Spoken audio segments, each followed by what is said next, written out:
Pascal, bonjour. C'est une chronique ou du moins un podcast qui s'annonce très humoristique puisque je te connais, je sais que tu es très pétillante et je suis ravie de partager ce moment avec toi. Donc on se retrouve aujourd'hui pour parler de l'afterbath. Afterbath, finalement, c'est quoi ? Oh là, alors déjà, Afterbath, c'est tout nouveau puisque ça n'existe réellement que depuis 2 ans et demi maintenant. On a commencé tout doucement il y a 2 ans et demi avec des petites soirées un peu intimes. On avait 130 personnes, 130 chefs d'entreprise qui venaient à des soirées. Quand même.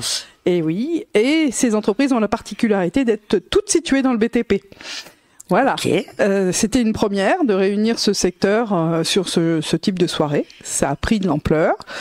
Et puis, en juin dernier, j'ai carrément créé l'entreprise Afterbath. Ok. Voilà. Donc du coup, after pour after work et bat pour bâtiment, t'as compressé les deux, c'est devenu afterbath. C'est exactement ça. C'est tout à fait ça. Donc on boit des coups après le boulot. Entre autres, parce qu'on s'est parlé aussi de choses très sérieuses. On ne fait pas que de s'amuser. Même si c'est toujours sous le signe de la convivialité, ça fait partie effectivement du processus de décompression en fin de journée après le chantier. Mais ça n'empêche pas de parler sérieusement de chantier, de nouvelles technologies, de recrutement, enfin tout ce qui touche le BTP aujourd'hui. Est-ce que finalement le BTP c'est un milieu que tu connais bien ? C'est un milieu que je connais bien, ça fait 44 ans que je le connais bien. En 1980, je rentrais dans une école du bâtiment et des travaux publics à Vincennes. J'y ai fait un bac+4, un BTS, et puis après par la suite, je suis allée à l'UCO bien plus tard, à l'UCO à Laval pour faire une licence. Mais c'est un milieu que j'ai fréquenté, oui, depuis maintenant 44 ans. Un milieu sous tension d'ailleurs actuellement. Est-ce que c'est une des raisons qui t'a poussé à créer un réseau ? Est-ce qu'on peut appeler ça un réseau d'ailleurs Alors c'est pas un réseau en fait. C'est pas un réseau Afterbath. C'est comme une vieille publicité qui disait ça en a la couleur, ça en a l'apparence, mais ça n'en est pas. Le réseau du BTP c'est un système économique qui existe depuis déjà des lustres. Là-dessus j'ai rien inventé. Moi j'ai simplement créé des outils que je mets à disposition des entreprises et des métiers connexes, parce que le BTP c'est bien plus vaste qu'une entreprise tout corps d'État et un architecte. À côté, il y a beaucoup d'entreprises qui tournent, qui gravitent, qui sont essentielles à la réalisation d'un projet de travaux de construction ou de rénovation. Et ces entreprises-là, avec Afterbath, eh bien, elles sont dans le même panier, si je puis dire, de façon à pouvoir justement favoriser ces rencontres, ces partenariats qui sont extrêmement importants pour réaliser tout type de travaux. Et je crois que tu vas même plus loin pour leur donner de la visibilité. Est-ce que tu peux nous parler du carnet Afterbath ? Alors effectivement, je vais beaucoup plus loin. J'essaye de faire en sorte que les 24 catégories que j'ai retenues, ce sont des catégories dont j'ai eu besoin moi-même quand j'ai réalisé des projets pour répondre à un client pro ou particulier. J'ai eu besoin de compétences particulières et c'était compliqué de les trouver. On trouve pas forcément facilement des petits artisans, on trouve pas. Oh non. Voilà, faut chercher. Souvent ils ont pas de site internet et c'est pas évident. Et puis on connaît pas tout le monde parce que c'est un vaste secteur, il y a beaucoup d'entreprises. Et donc je me suis dit, ça serait quand même bien de pouvoir réunir toutes ces personnes-là sur un bon vieux carnet papier. Les artisans se reconnaîtront quand je dirais que dans leur camion, il y a toujours un carnet à spirale qui date de Mathusalem, dans lequel il y a plein de numéros qui sont griffonnés comme ça à la va-vite en sortie de chantier et qui sont plus bons d'ailleurs quand on en a besoin. L'idée c'était ça, c'était de pouvoir faire un carnet dans lequel on présenterait les entreprises avec une petite présentation qui explique leurs compétences, un numéro de téléphone, un mail, un site internet, les réseaux sociaux parce que Dieu sait qu'aujourd'hui on en a besoin aussi pour communiquer et avoir une vitrine et de tout ce qui sert à pouvoir reconnaître ce type d'entreprise. Donc on a mis des petits pictos pour dire je suis à la FFB par exemple, à CAPEB, je suis Synertiel, Noveco, j'ai des qualifications particulières, je suis RGE, c'est très important aujourd'hui dans le contexte actuel. Et donc l'objectif c'est de pouvoir rassembler ces 24 catégories et que un professionnel puisse utiliser cet outil-là, puisque initialement le carnet Afterbath est d'abord destiné aux professionnels, et puis par voie de conséquence, il va aussi servir aux particuliers pour la réalisation des projets. Et plus on aura d'entreprises dans ce carnet sur l'Indre-et-Loire, plus on pourra trouver à proximité de chez soi différentes entreprises, avoir du choix, c'est-à-dire vraiment pouvoir les comparer, sécuriser ainsi son projet de travaux de construction et de rénovation. Et donc du coup, ce carnet, on peut le trouver où ? Eh bien aujourd'hui, j'en suis à plus de 200 points de dépôt, un peu partout sur l'Indre-et-Loire. Majoritairement, ce sont des grossistes, ce sont des agences immobilières, ce sont des agences d'assurance, quelques agences bancaires, des courtiers en financement, des concessions automobiles, beaucoup.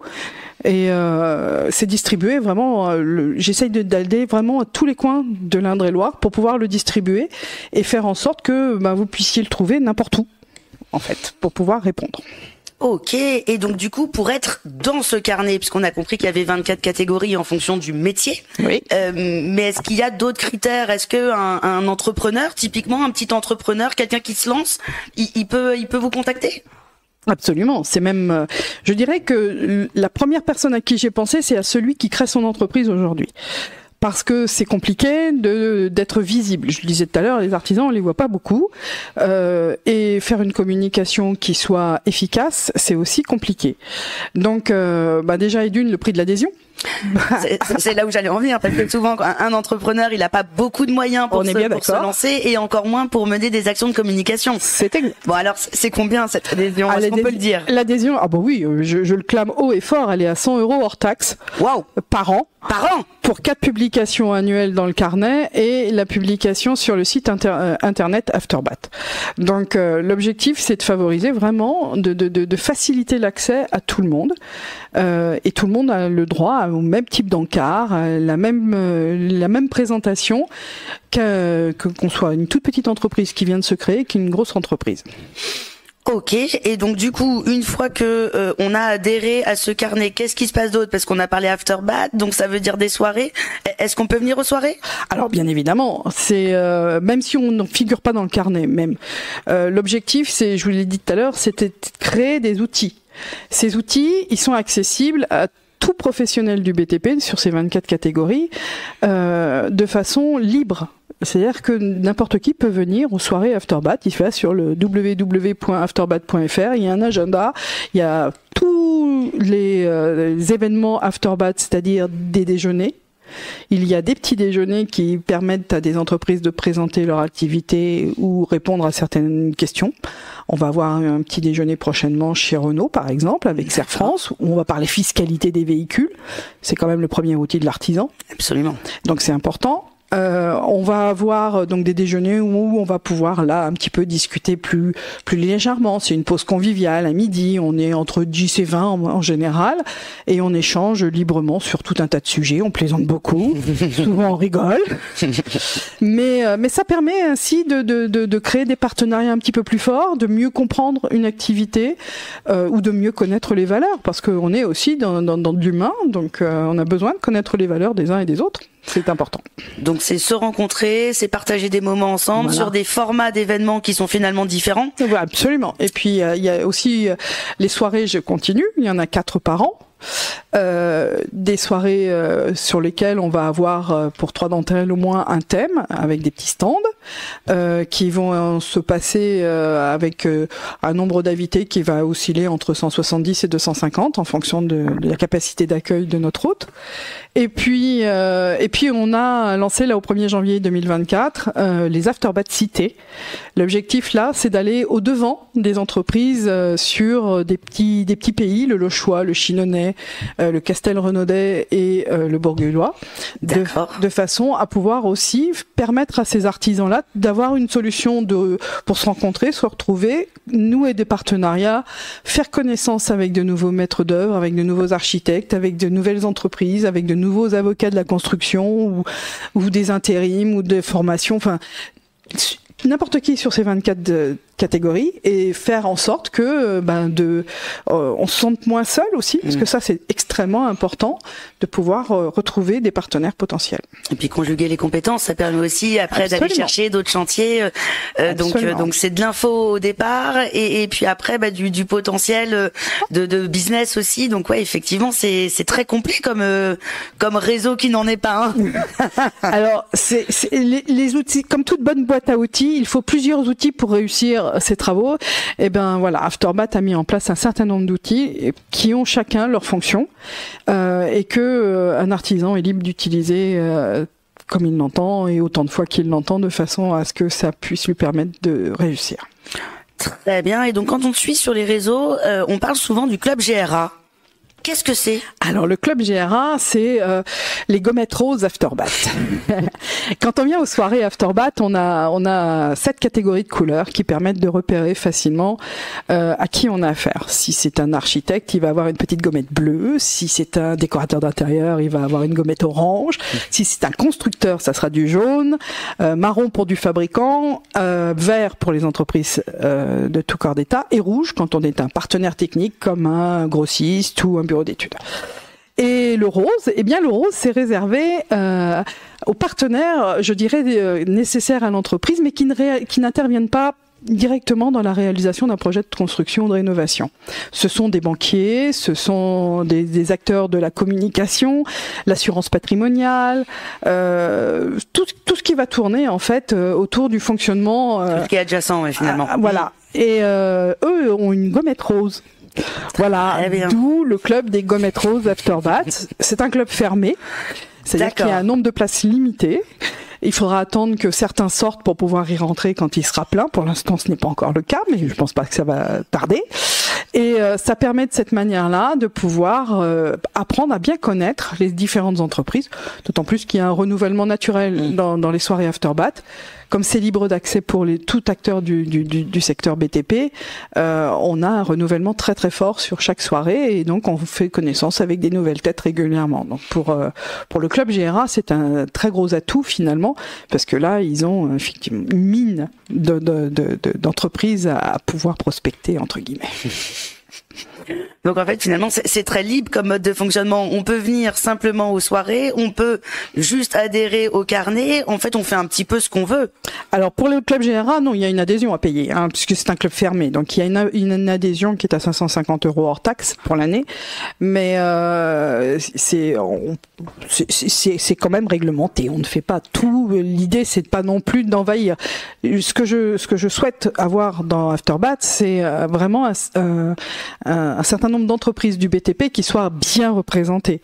Donc, comme on voit beaucoup de petits artisans d'entreprises qui ne fréquentent très peu les réseaux d'affaires traditionnels, forcément, ça attire beaucoup d'entreprises qui se disent, on y voit une opportunité. Et oui. Alors c'est pas que je ne veux pas les voir, mais c'est pas l'objectif d'Afterbat. Afterbat, c'est pour le BTP, c'est vraiment fait de façon à ce que ce secteur puisse nouer des partenariats utiles à la réalisation de projets. Je pense que c'est très important de le souligner. Voilà, effectivement. Donc le club GRA, lui, est nécessaire parce qu'on a besoin de banquiers pour travailler dans les entreprises du BTP. On a besoin de communication, on a besoin aussi d'assurance patrimoniale, mais je ne peux pas me ouvrir à tout le monde. D'où la naissance du club GRA au 1er janvier dernier. Ça semble un système très intelligent et fonctionnel. Merci. Je crois que ça marche bien. Mais alors pour le coup, on peut se poser la question d'une franchise. Enfin, comment ça va se passer demain? Est-ce qu'il y a des projets? Alors il y a des projets, bien évidemment, puisque Afterbat va faire sa première soirée Afterbat à Angers. Le 23 octobre prochain, on va être accueillis sur cette ville-là. On va les faire découvrir aux Angevins ce qu'est Afterbat et le réseau du BTP. Mais l'idée, effectivement, c'est de faire grandir, et d'autant plus que il y a un club dont on n'a pas parlé, c'est le club des partenaires, qui est aussi très important, parce qu'il faut savoir une chose, c'est que aujourd'hui, on a un monde de prescription dans le bâtiment qui est extrêmement développé. Il y a plus de 4000 fabricants en France, donc clairement la prescription y est très très forte. Et Afterbat met aussi en place un club de partenaires, comme cette année on a eu Groupama comme partenaire. L'objectif est effectivement de permettre à des fabricants qui font beaucoup de prescriptions, qui vendent directement parfois aux entreprises, de pouvoir venir à la rencontre d'une clientèle finalement très ciblée sur des soirées, ce qui leur permet de pouvoir les rencontrer plus facilement qu'au téléphone. Absolument. Et puis de créer du lien, de se rencontrer autrement. Exactement. Effectivement, c'est ce qui a du sens aujourd'hui. Tout à fait. Absolument. Donc la franchise, finalement, ça y est, un premier pied de mise sur le territoire angevin. Alors, on commence par une soirée. En fait, un peu comme j'ai fait avec Afterbat sur l'Indre-et-Loire. J'avais commencé par créer les soirées, ça a créé une émulation. Et puis, lorsque le premier carnet est sorti au mois d'octobre, il y avait déjà 90 entreprises présentes dessus. Ça grandit. Ça grandit puisque le numéro 3, on a 212 entreprises qui sont représentées sur le carnet numéro 3 et l'idée c'est de faire continuer à faire grandir comme ça. Plus il y aura d'entreprises dans le carnet, plus on attirera du monde, plus demain le fait d'ouvrir sur d'autres départements, eh bien, ça facilitera aussi les échanges parce que parfois on est maître d'œuvre et on a un client qui est sur Tours, qui a besoin d'avoir des entreprises.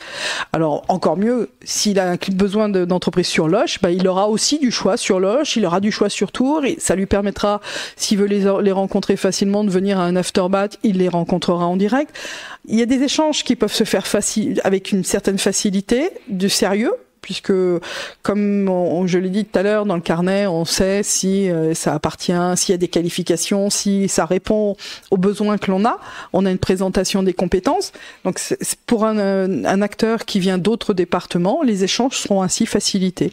Donc, l'objectif d'Afterbat, effectivement, c'est de créer demain un Afterbat 49, un Afterbat 37, un Afterbat 72, et j'en passe. On m'a même demandé si je pouvais faire ça sur La Réunion. Donc, j'ai dit que j'étais tout à fait partante.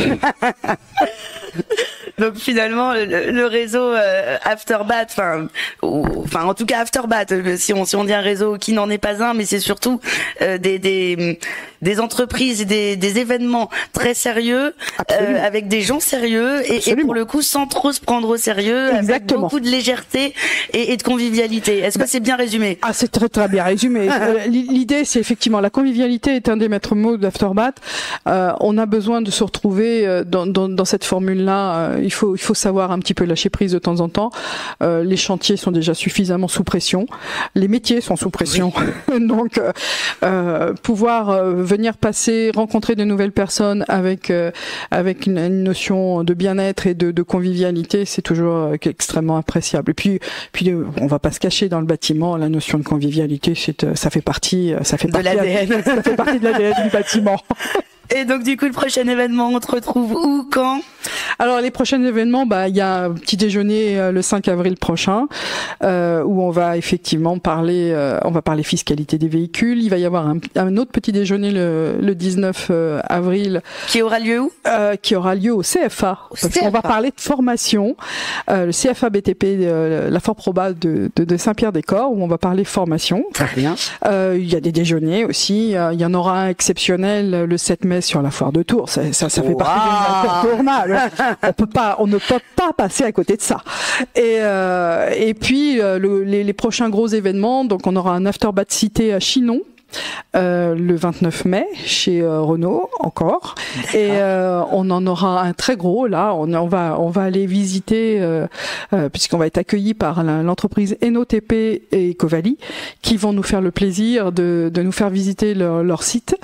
Et donc le prochain Afterbat, la 9e édition, aura lieu à Truy chez EnoTP et Covali le 19 juin prochain. Eh ben écoute, les rendez-vous sont calés dans l'agenda. Super. Au plaisir d'y participer, parce que vraiment pour y être allé, je peux vous dire que ce réseau est vraiment super. Les rencontres sont incroyables et on passe toujours de très bons moments grâce à toi. Merci Pascal. Merci à toi, Sarah. C'est très gentil.